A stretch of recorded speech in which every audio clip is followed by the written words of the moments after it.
L'incontro di ieri in Regione sancisce il fatto della chiusura della LICUM. Noi come parte sindacale siamo stati molto risoluti sul fatto che secondo noi sono necessari i minimi di legge, quindi una cassa integrazione più lunga dei soli 3 mesi che attualmente propone l'azienda e una minima incentivazione all'esodo. Se da un lato l'incontro in Regione ha confermato l'epilogo, dall'altro almeno le posizioni sembrano chiare e su questo si concentra ora la trattativa. 97 i lavoratori in ballo tra Oderzo e Ponte di Piave che si occupano di lavorazioni su materie plastiche con le parti sociali che guardano al fondo tedesco Accursia Capital, proprietario dell'impresa fino al 30 luglio scorso, data in cui l'ICUM è stata ceduta alla neocostituita società rumena Fast Effective Solution. Siamo in attesa venerdì prossimo dell'incontro, nel frattempo i lavoratori continueranno con la fase di mobilitazione fino a venerdì che ci vediamo in Regione. Auspichiamo che il fondo Accursia dia i soldi all'azienda. Per una crisi aperta ce n'è un'altra che sembra andare in archivio, è quella di Berco, l'azienda castellana che con i suoi 145 dipendenti ha vissuto mesi difficilissimi.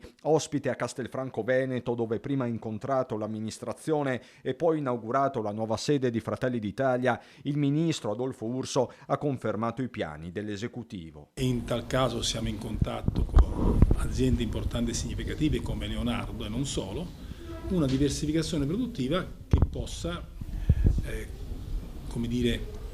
rivolgersi a quello che è naturalmente un comparto in crescita, che è l'industria della difesa. Urso, che nelle ore successive a Padova è tornato sulla crisi profonda dell'automotive, in particolare sul passaggio di Iveco a Tata Motors, gigante indiano, una rivoluzione per il comparto che potrebbe avere ripercussioni su tutta la filiera, anche a nord-est. In questo caso ho già detto che noi, a differenza loro, eserciteremo il diritto e il dovere della Golden Power per garantire che gli investimenti continui nel nostro Paese e che ci sia un piano industriale assertivo e volitivo che garantisca anche gli occupati.